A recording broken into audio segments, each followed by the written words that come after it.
introductory activity for my lesson plan is called High Fives All Around.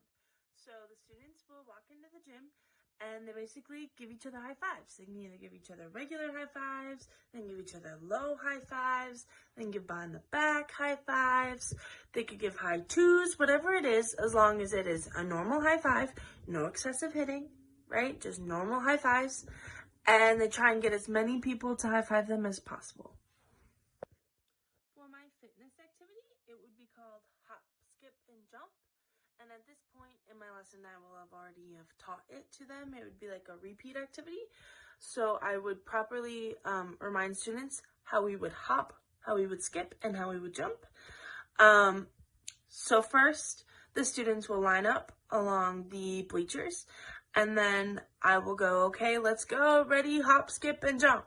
So the first lap around the basketball court, it is a hop. So all the students hop around the basketball court. Then when they get back to the starting spot, they skip around the basketball court. And when they are done skipping, they find a spot off to the side of the basketball court line and they jump until I say freeze. And then when I say freeze, then everyone stops. And then I go, let's go again. And then they go around and they hop, they skip, and they jump. One more time. And while they're doing this, I will ensure that the students are giving space between the ones that are still skipping and the ones that are jumping. And I will emphasize that they need to make sure that when they are going around the outside of the basketball court that they're giving enough space to the people around them that are also doing the activity. So the focus of my lesson plan is underhand throwing and catching.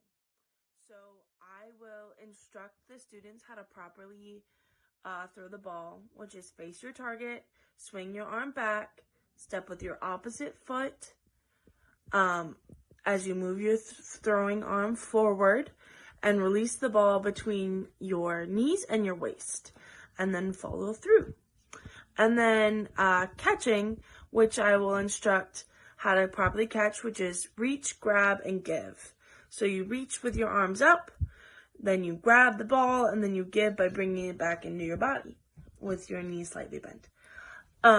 So the activity that the students will be doing is that they will get into partners, and they will get a ball, a foam ball, and they will basically throw and catch with each other. And once they get a hang of it, you start them really, really close together. But once they start to get the hang of it, then you move them further and further apart.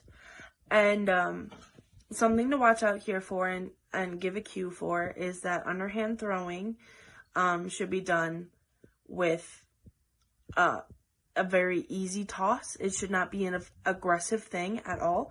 So telling the students that it is an easy toss. We are not chucking it at each other. We are just doing a nice underhand throw.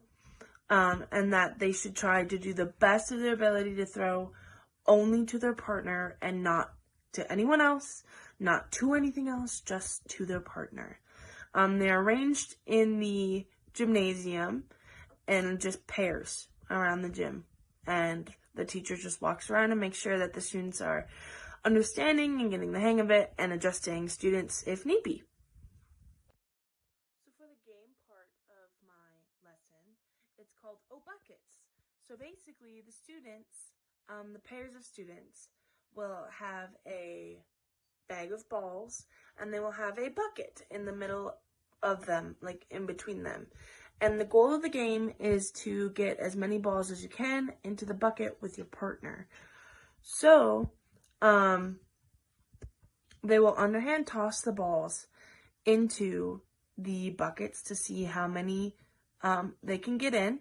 And then at the end of the time, they will count up the balls to help with their counting skills, but also to see who got the most balls in for the group.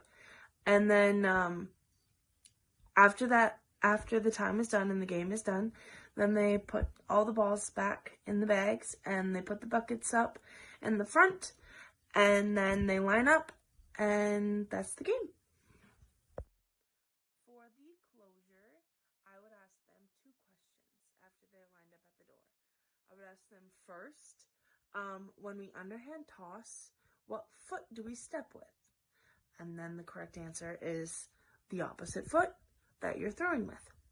And the second question I have is, what are the 3 parts of catching? And then the correct answer is reach, grab, and give. So, yep, that's my closure. And then they would go off to their classroom again.